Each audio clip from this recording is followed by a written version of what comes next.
할렐루야! 9월 4일 목요일 새벽 기도에 나오신 여러분들을 주님의 이름으로 환영합니다. 먼저 우리의 신앙을 함께 고백하며 예배의 자리로 나아가겠습니다. 나는 전능하신 아버지 하나님 천지의 창조주를 믿습니다. 나는 그의 유일하신 아들 우리 주 예수 그리스도를 믿습니다. 그는 성령으로 잉태되어 동정녀 마리아에게서 나시고 본디오 빌라도에게 고난을 받아 십자가에 못 박혀 죽으시고 장사된 지 사흘 만에 죽은 자 가운데서 다시 살아나셨으며 하늘에 오르시어 전능하신 아버지 하나님 우편에 앉아 계시다가 거기로부터 살아있는 자와 죽은 자를 심판하러 오십니다. 나는 성령을 믿으며 거룩한 공교회와 성도의 교제와 죄를 용서받는 것과 몸의 부활과 영생을 믿습니다. 아멘. 함께 기도하겠습니다. 우리의 생명의 주인 되신 하나님 아버지 감사합니다. 우리를 깨워 이렇게 말씀으로 나아갈 수 있도록 인도하심에 감사드립니다. 오늘 우리가 깨는 것 여러 가지 이유가 있겠지만 무엇보다도 하나님께서 우리에게 맡겨주신 청지기의 사명이 있을 것이라 확신합니다. 세상의 여러 가지 일들과 문제를 접할 때 우리 마음 가운데 아버지 하나님 흔들리는 마음이 있지만 그럼에도 말씀을 대할 때 그 말씀이 우리를 더욱 굳건하게 세우심을 믿고 말씀을 더욱더 즐겁게 읽고 묵상하는 우리들이 될 수 있도록 인도하여 주시옵소서. 그리하여 그 꿀송이보다 더 달콤한 말씀을 묵상함이 우리의 즐거움이 되게 하시고 그 말씀들로 우리의 삶을 역전해 가시는 하나님의 놀라운 사건들을 경험할 수 있도록 허락하여 주시옵소서. 우리 가운데 여러 문제들이 있습니다. 그 문제들 주님께서 모두 아심을 믿습니다. 그 모든 것들 우리의 원함이 있지만 그럼에도 하나님께서 이루실 것을 믿고 하나님의 뜻이 온전히 이루어져감을 경험할 수 있도록 인도하여 주시옵소서. 주님 말씀 앞으로 나아갑니다. 듣는 마음 허락하여 주시옵소서. 예수님의 이름으로 기도드립니다. 아멘. 오늘 우리에게 주시는 하나님의 말씀은 로마서 2장 1절부터 16절까지의 말씀입니다. 제가 하나님의 말씀을 봉독하겠습니다. 그러므로 남을 판단하는 사람아, 누구를 막론하고 내가 핑계하지 못할 것은 남을 판단하는 것으로 내가 너를 정죄함이니 판단하는 내가 같은 일을 행함이니라. 이런 일을 행하는 자에게 하나님의 심판이 진리대로 되는 줄 내가 아노라. 이런 일이 행하는 자를 판단하고도 같은 일을 행하는 사람아, 내가 하나님의 심판을 피할 줄로 생각하느냐? 혹 내가 하나님의 인자하심이 너를 인도하여 회개하게 하심을 알지 못하여 그 인자하심과 용납하심과 길이 참으심이 풍성함을 멸시하느냐? 다만 내 고집과 회개하지 아니한 마음을 따라 진노의 날 곧 하나님의 의로우신 심판이 나타나는 그날에 임할 진노를 내게 쌓는도다. 하나님께서 각 사람에게 그 행한 대로 보응하시되 참고 선을 행하여 영광과 존귀와 썩지 아니함을 구하는 자에게는 영생으로 하시고 오직 당을 지어 진리를 따르지 아니하고 불의를 따르는 자에게는 진노와 분노를 하시리라. 악을 행하는 각 사람의 영에는 환난과 공고가 있으리니 먼저는 유대인에게요 그리고 헬라인에게며 선을 행하는 각 사람에게는 영광과 존귀와 평강이 있으리니 먼저는 유대인에게요 그리고 헬라인에게라. 이는 하나님께서 외모로 사람을 취하지 아니하심이라. 무릇 율법 없이 범죄한 자는 또한 율법 없이 망하고 무릇 율법이 있고 범죄한 자는 율법으로 말미암아 심판을 받으리라. 하나님 앞에서 율법을 듣는 자가 의인이 아니요 오직 율법을 행하는 자라야 의롭다 하심을 얻으리니 율법 없는 이방인이 본성으로 율법의 일을 행할 때에는 이 사람은 율법이 없어도 자기가 자기에게 율법이 되나니 이런 이들은 그 양심이 증거가 되어 그 생각들이 서로 혹은 고발하며 혹은 변명하여 그 마음에 새긴 율법의 행위를 나타내느니라. 곧 나의 복음이 이른 바와 같이 하나님이 예수 그리스도로 말미암아 그 사람의 은밀한 것을 심판하시는 그날이라. 아멘. 이것은 하나님의 말씀입니다. 비비고 만두 브랜드와 올리브영 브랜드를 기획하고 또 세계적으로 널리 알린 유명한 마케터가 있습니다. 그분이 존경하는 멘토가 있다고 합니다. 그녀에게 그 멘토가 했던 이야기가 여러 군데서 회자가 되는데요. 누군가가 어떤 사람에 대해서 평가해 달라고 그 사람에게 요청할 때 그는 이렇게 얘기합니다. 항상 즉답을 하지 마십시오 라고 알려주었다고 합니다. 대신 그 시작에 첫머리를 글쎄요 라고 첫머리를 그렇게 쉬고 한번 호흡을 가다듬고 답하라 라고 팁을 알려주었다고 합니다. 그것은 자기 스스로의 실수를 줄이는 방법이라고 그렇게 하면 좋다라고 이야기했다고 합니다. 누군가가 그 사람 어때? 라고 물을 때 바로 그 사람은 싫습니다. 혹은 그 사람은 너무 좋습니다. 라고 답변하는 것보다 그렇게 해서 그 사람, 듣는 사람이 오해하고 편견을 갖게 하는 것보다 피해를 줄일 수 있기 때문에 그런 모습이겠죠. 좋고 싫다 이 즉각적인 표현을 지향하는 것, 한번 쉬고 상대방의 장점에 대해서 이야기하는 것이 나에게 있어 실수를 줄이는 방법이라고 그렇게 이야기한 것입니다. 더불어서 내가 본 것과 다른 사람이 다르게 볼 수 있다는 점을 인정하고 섣불리 판단하여 남에게 피해를 줄 수 있는 상황을 최대한 피하는 방법이라 그렇게 덧붙이는 것이겠죠. 오늘 우리는 사도 바울의 편지에 따라 로마서 2장의 말씀 앞에 서게 되었습니다. 인간에게는 남을 판단하고 싶은 그런 본능이 있지요. 우리는 끊임없이 비교합니다. 나는 저 사람보다 나은지, 나는 저만큼 하고 있는지. 이런 비교들을 통해 스스로를 확인하고 때로는 불안의 짐을 벗어버리려고 합니다.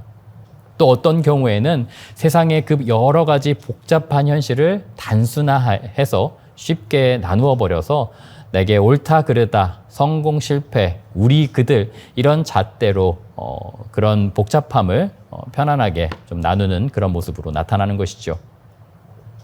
그러나 오늘 본문 말씀은 이를 통해 바울은 우리에게 이렇게 이야기하고 있습니다. 1절의 말씀입니다. 그러므로 남을 판단하는 사람아, 누구를 막론하고 내가 핑계하지 못할 것은 남을 판단하는 것으로 내가 너를 정죄함이니 판단하는 내가 같은 일을 행함이니라. 즉 우리는 다른 일을 정죄하는 그 기준으로 결국 우리 자신도 그러한 기준으로 서게 됨을 이야기하고 있습니다. 성경은 우리 모두가 선한 자로 출발하는 것이 아니다라고 선포합니다. 죄인으로 시작했음을 분명히 하고 있습니다. 본문처럼 고집스럽고 회개하지 않는 우리, 하나님은 진노와 심판 앞에 설 수밖에 없는 우리를 용서하셨음을 먼저 선언해 주셨습니다. 그리고 오히려 기다리시고 품으시는 하나님의 그 사랑의 근거로 선언하시는 것이죠. 로마서 2장 4절은 이렇게 선포하고 있습니다. 혹 내가 하나님의 인자하심이 너를 인도하여 회개하게 하심을 알지 못하여 그의 인자하심과 용납하심과 길이 참으심이 풍성함을 멸시하느냐.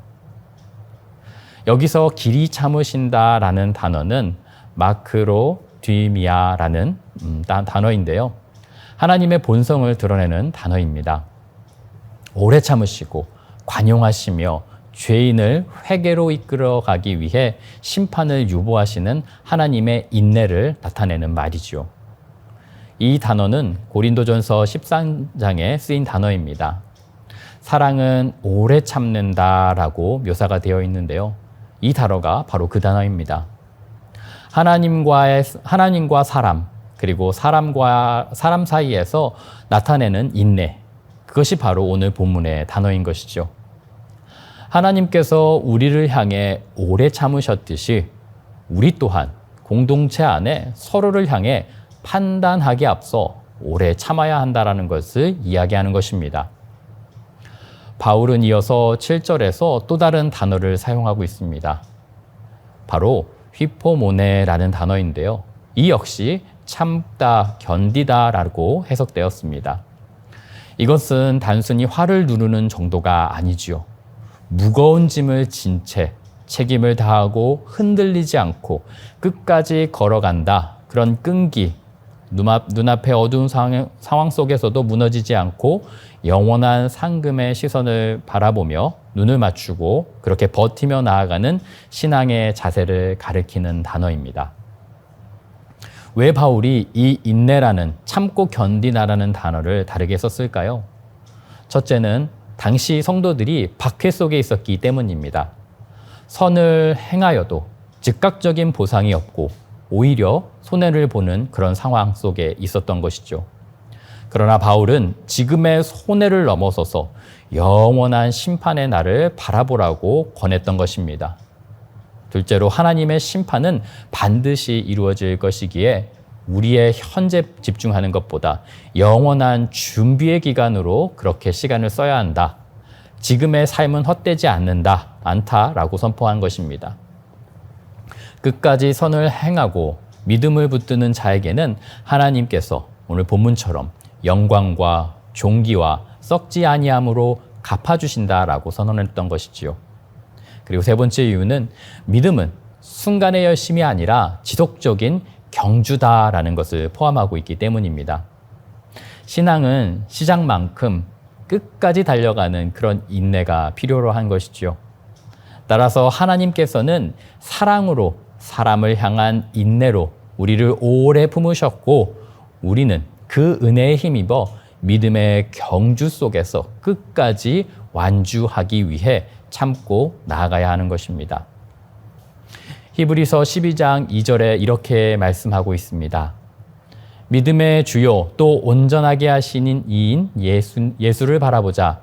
그는 그 앞에 있는 기쁨을 위하여 십자가를 참으사 부끄러움을 개의치 아니하시고 하나님 보좌 우편에 앉으셨느니라. 여기서 십자가를 참으사라는 표현이 바로 오늘 본문에 나와 있던 그 표현과 동일한 표현입니다.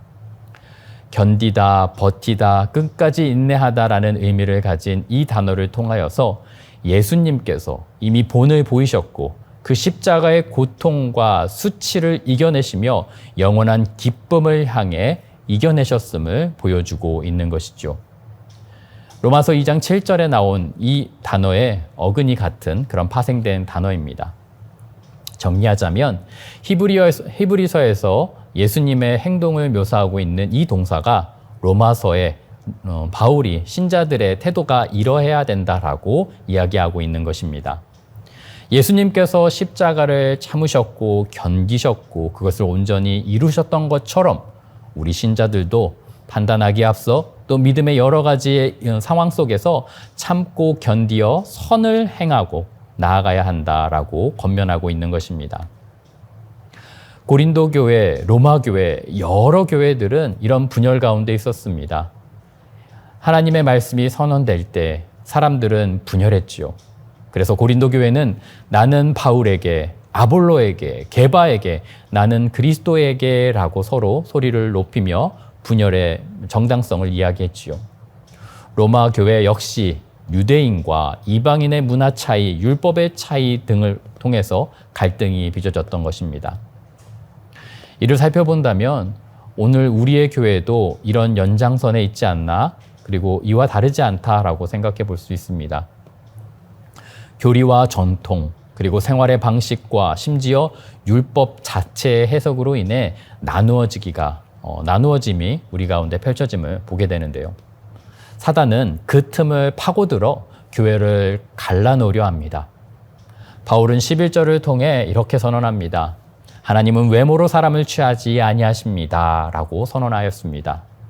출신, 배경, 인종, 사상 이것은 중요하지 않다라고 이야기하는 것이죠. 오직 복음 안에서 예수 그리스도 그 안에서 우리가 하나가 될 때, 우리가 맡은 바 참고 견디며 하나님 앞에 나아갈 때 하나님께서 하나가 되게 하시고 이를 통하여 복음의 능력이 세상 가운데 나타나게 하신다라는 것을 사도 바울은 잘 알고 있었던 것입니다. 사랑하는 성도 여러분, 바울은 마지막으로 이렇게 16절을 통하여 고백합니다. 곧 나의 복음에 이르는 바와 같이 하나님이 예수 그리스도로 말미암아 사람들의 은밀한 것을 심판하시는 그날이라. 사도 바울은 분명하게 선포합니다. 하나님은 외모로 보시는 것이 아니라 은밀한 것을 하시고 그리고 심판의 날 그 사람들의 손에 달려있지 않은 하나님의 심판을 행하신다라고 말씀하고 계시는 것입니다. 판단은 인간의 권리가 아니라 하나님의 능력, 권세, 또 하나님의 심판의 날에 이루어질 것입니다. 우리의 눈에 보이지 않지만 우리의 입술로 드러나지 않는 모든 것들까지도, 은밀한 것까지도 하나님께서는 이미 아시고 살피시고 먼 훗날 심판하신다라고 말씀하고 있는 것입니다.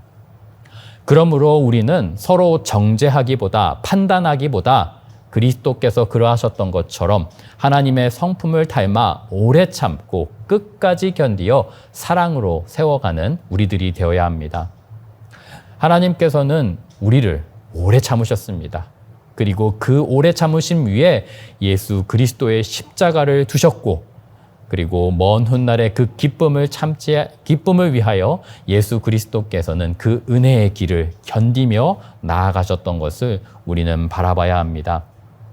헬라인이다, 유대인이다, 혹은 우리는 이민족이다, 저민족이다 라고 판단의 그런 구덩이에서 넘어서서 분열의 장막을 깨트리고 오직 복음 안에서 하나 되는 공동체로 서야 함을 우리는 다시금 돌아봐야 할 것입니다. 그렇게 나아가는 교회는 분열하지 않고 더 굳건히 서서 하나님과 예수님, 성령님의 능력을 담아내는 믿음의 공동체가 될 것입니다. 사도 바울은 그렇게 로마 교회에 도전했던 것을 기억하면서 오늘 우리 교회, 또 우리 믿는 사람들이 취해야 될 것을 단호히 선포하며 그렇게 분열을 넘어서서 하나가 되기를 꿈꾸는 우리들이 되었으면 좋겠습니다. 심판의 날에 하나님께서 하실 것입니다. 그 판단을 하나님께 드리며 나아가는 저와 여러분들이 되기를 간절히 소원합니다. 함께 기도하겠습니다. 살아계신 하나님 아버지, 오늘 말씀을 통하여 다시 한번 분명하게 깨닫게 되는 것이 있습니다.